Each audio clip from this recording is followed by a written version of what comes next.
Saya akan menjelaskan sedikit tentang pemeriksaan di blok muskuloskeletal. Nah, pemeriksaan di blok muskuloskeletal ini ada 3 poin penting yang harus dilakukan.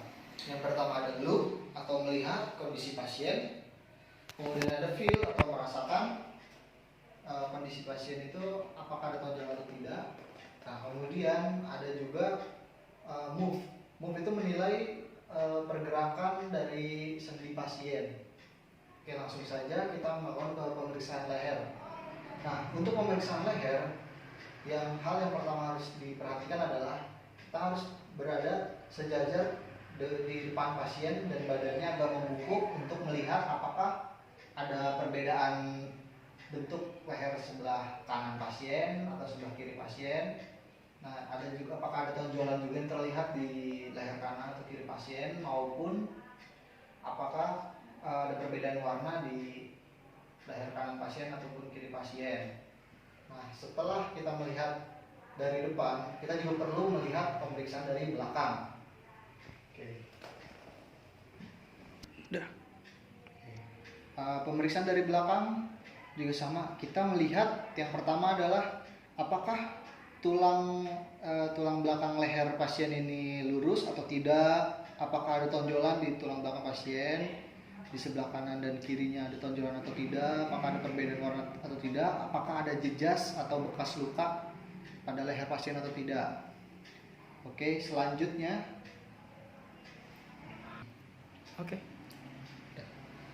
selanjutnya ada pemeriksaan feel. Nah, pemeriksaan feel ini kita meraba bagian leher pasien apakah ada tonjolan atau tidak, apakah ada perbedaan struktur atau tidak. Pertama kita memeriksa tonjolan dari leher pasien, apakah ada tonjolan atau tidak, apakah simetris atau tidak, sejajar atau tidak. Ya, setelah pemeriksaan bagian depan, kita juga perlu melakukan pemeriksaan di bagian belakang. Oke. Pada pemeriksaan bagian belakang pasien, kita harus meraba bagian dari tulang leher belakang pasien. Apakah ada tonjolan atau tidak, apakah lurus atau tidak. Tonus ototnya perlu diperiksa sekali lagi apakah ada tonjolan atau tidak. Di sini juga apakah sejajar sama tinggi atau ada tonjolan atau tidak. Baik. Selanjutnya ada pemeriksaan move atau pergerakan dari sendi pasien. Nah, di pemeriksaan ini yang pertama akan dilakukan pemeriksaan fleksi dan ekstensi. Sejauh mana pasien bisa melakukan gerakan fleksi atau menunduk. Oke. Lalu ekstensi. Oke. Setelah itu kita akan melakukan pemeriksaan rotasi ke kanan dan ke kiri. Sejauh mana pasien dapat nengok ke sebelah kanan, maupun sebelah kiri. Dan yang terakhir, kita akan melakukan pemeriksaan bending lateral ke kanan dan ke kiri pasien. Bending lateral bagian kanan, lalu bending ke lateral bagian kiri. Pada kondisi tertentu, tentu saja dapat kita lihat mulai dari perbedaan bentuk leher, lalu saat kita rasakan ada tonjolannya atau tidak, apakah ada bekas lukanya atau tidak, dan pada penilaian gerak sendi leher pun apakah ada pembatasan gerak pada rotasi leher pasien.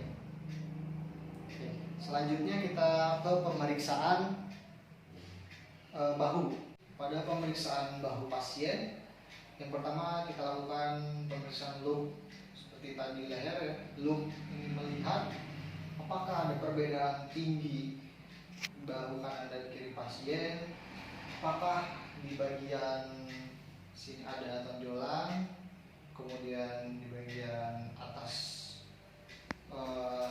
os humerus ini ada tonjolan, lalu ke bawah sini apakah terlihat tonjolan atau tidak.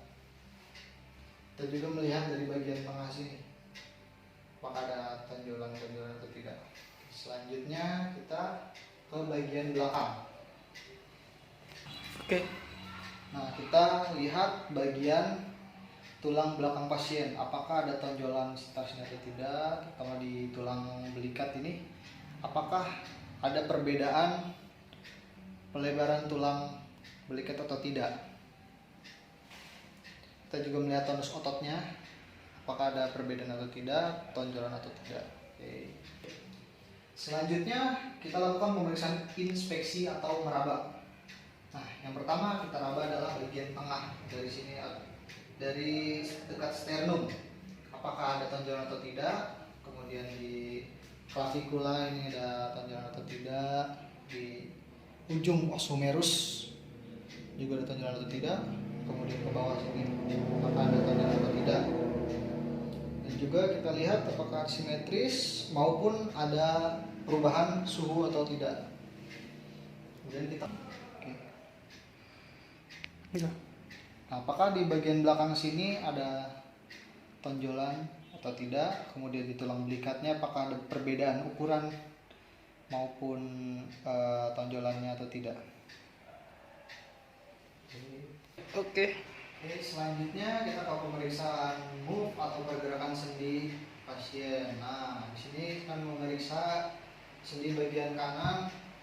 Sebelum pemeriksaan seharusnya di sini ada alat yang bernama goniometri untuk mengukur sejauh mana pasien dapat melakukan gerakan rotasi pada sendinya pasien ya. Nah, mohon maaf di sini alatnya tidak ada, jadi saya lakukan hanya dengan memperagakan gerakannya saja. Yang pertama kita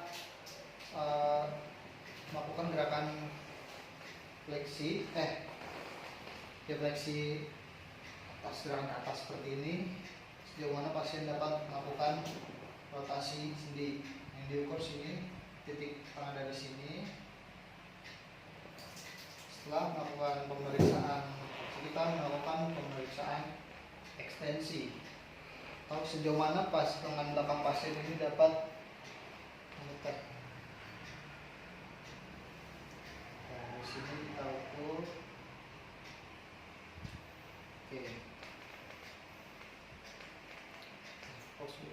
Oke. Selanjutnya kita melakukan pemeriksaan adduksi dan abduksi. Di mana yang pertama ada pemeriksaan adduksi. Adduksi itu adalah mendekatkan lengan pasien ke persendian. Sejauh mana lengan ini dapat mendekat ke persendian, lalu kita ukur. Selanjutnya abduksi. Abduksi itu menjauh dari persendian.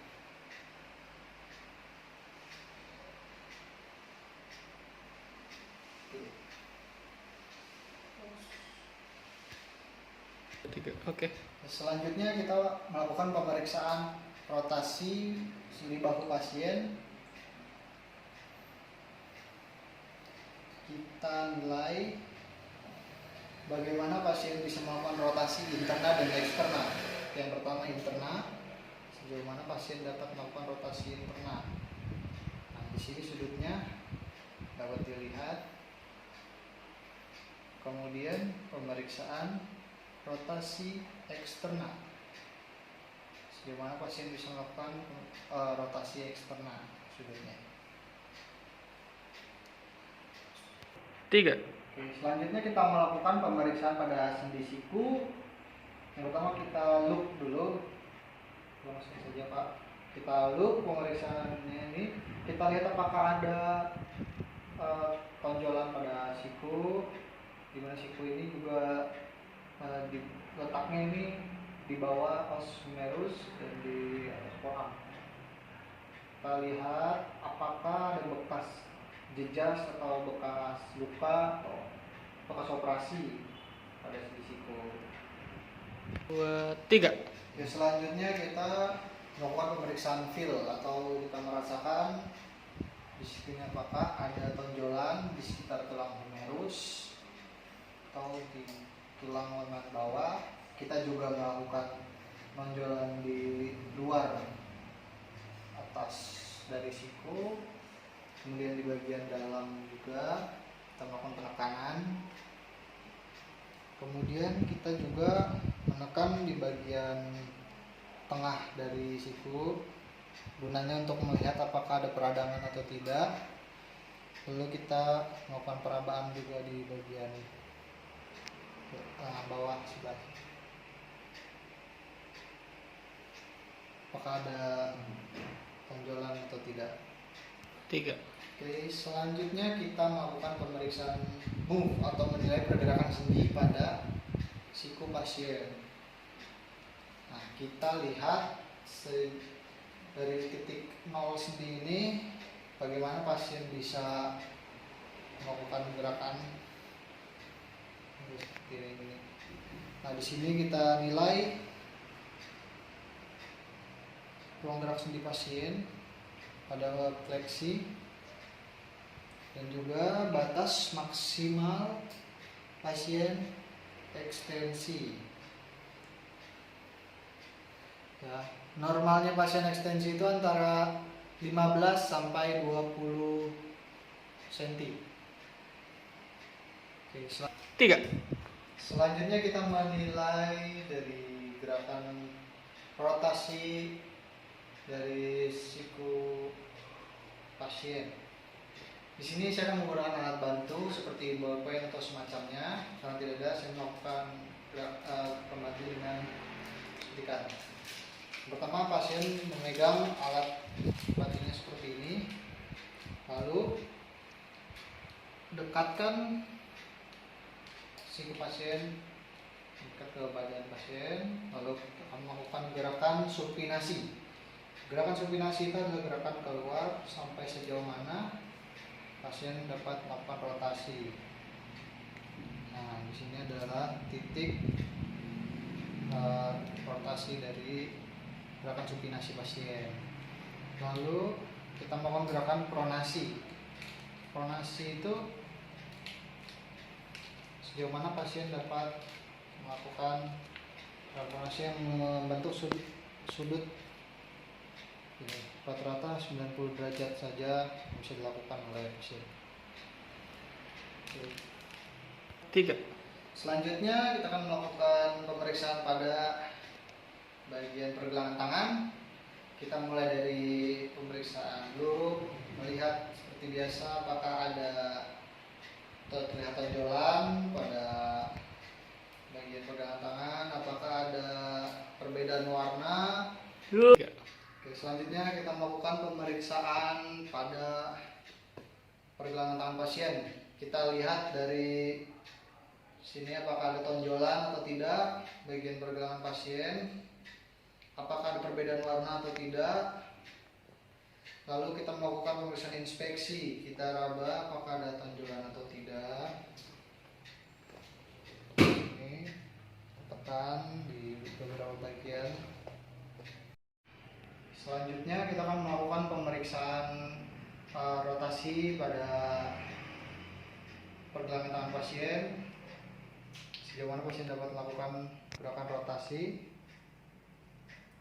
Selanjutnya kita akan melakukan gerakan ekstensi. Sejauh mana pasien dapat melakukan ekstensi lurus seperti ini. Juga fleksi.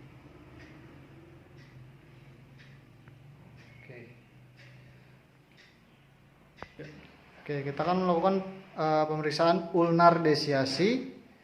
Ya, ulnar desiasi ini melihat dari titik tengah pasien dapat melakukan gerakan sejauh mana. Ini adalah sudutnya. Kemudian medial desiasi. Ini ada sudutnya. Selanjutnya kita akan melakukan pemeriksaan pada tulang belakang pasien. Nah, untuk pemeriksaan ini pasien dimohon untuk berdiri. Tolong berdiri, Pak. Pada pemeriksaan tulang belakang pasien, kita akan melihat apakah pasien ini ada tonjolan di tulang belakangnya atau tidak. Nah, untuk mulai pemeriksaan selanjutnya kita lihat di bagian dari vertebrae lumbal normalnya dia akan lordosis, di vertebrae torakal dia akan kyphosis, dan di vertebrae vesikal dia akan lordosis. 3. Selanjutnya kita akan melihat apakah ada tonjolan di bagian vertebrae torakal. Biasanya tonjolan itu disebut gibus. Dan juga kita akan menilai apakah tulang belakang pasien ini sejajar lurus atau skoliosis, miring. Kemudian kita akan menilai pemeriksaan palpasi.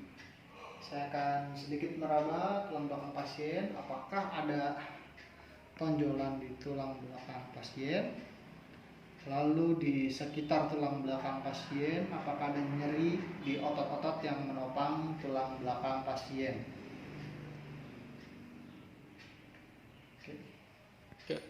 Kemudian kita menilai pergerakan move dari tulang belakang pasien dengan melakukan gerakan fleksi dan ekstensi, di mana fleksi itu akan menyuruh pasien untuk melakukan gerakan ruku dan sampai menyentuh tanah kalau bisa. Pak, silakan melakukan gerakan ruku. Normalnya sepertinya sekitar 7 cm dari tanah pasien tidak bisa menyentuh. Tapi jika ada kelainan, maka pasien dapat menyentuh tanah sampai ke bawah.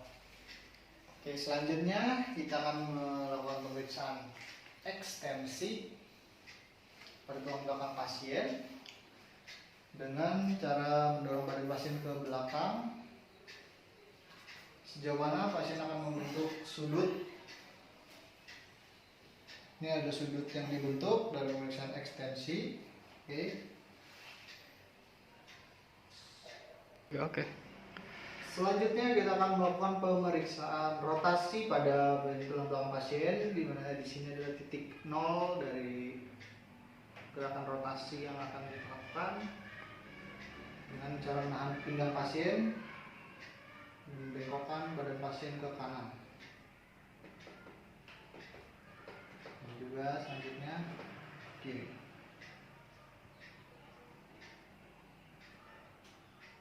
Oke. 3.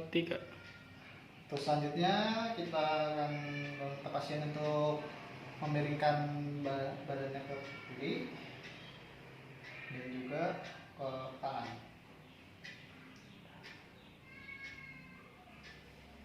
Kita melakukan pemeriksaan shoulder test, yaitu mengukur dari spina iliaka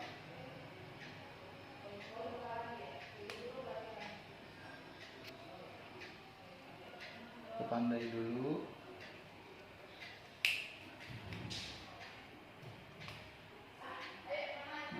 Senti ke bawah.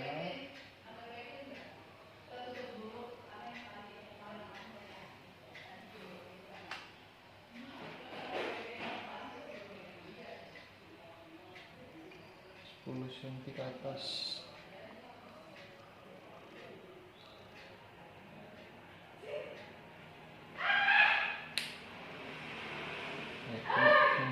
Memukuk. Terus.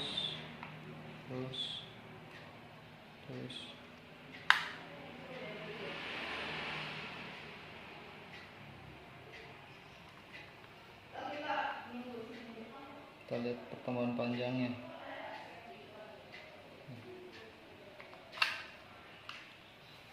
Normalnya tambahan panjang pasien itu di atas 5 cm.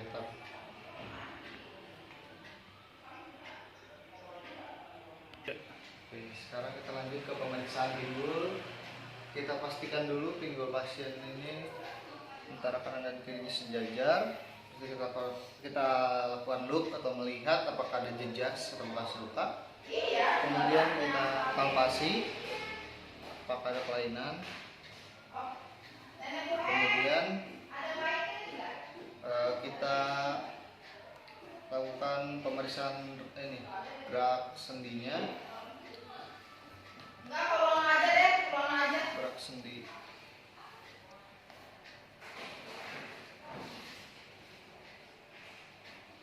dalam pemeriksaan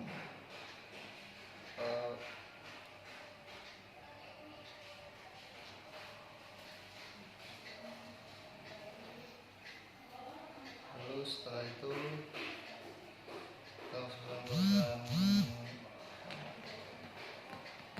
adduksi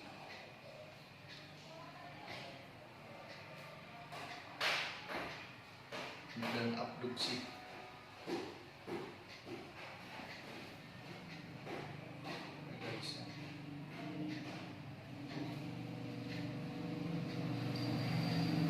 Selanjutnya kita ukur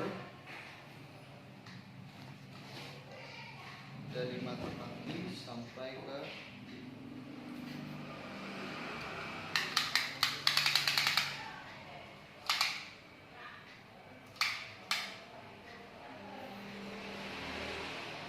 ukur panjangnya.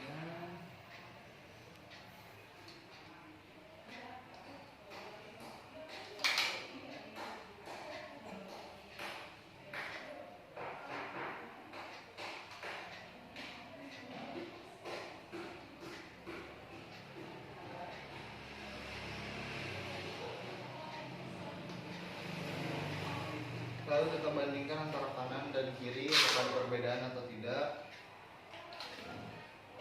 Selanjutnya kita ke pemeriksaan lutut. Dari pemeriksaan lutut kita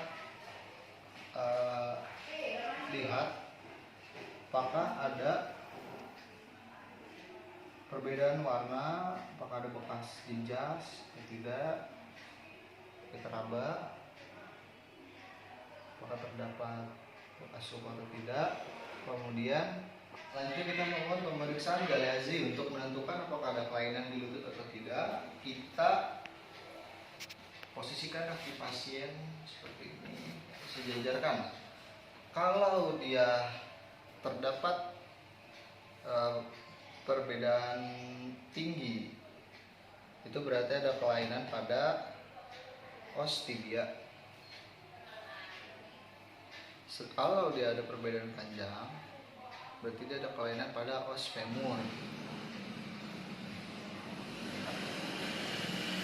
Ini selanjutnya kita akan meminta pasien untuk berdiri. Kita akan mengukur apakah ada kelainan pada bentuk kaki pasien. Saya akan meminta pasien untuk merapatkan tumitnya. Coba Pak, rapatkan tumitnya. Lalu kita lihat apakah pasien mengalami genovarus atau kaki berbentuk huruf O atau genovalgus atau kaki berbentuk huruf X, atau pasien mengalami recordatum. Nah, kalau recordatum, pasien harus menghadap dari samping,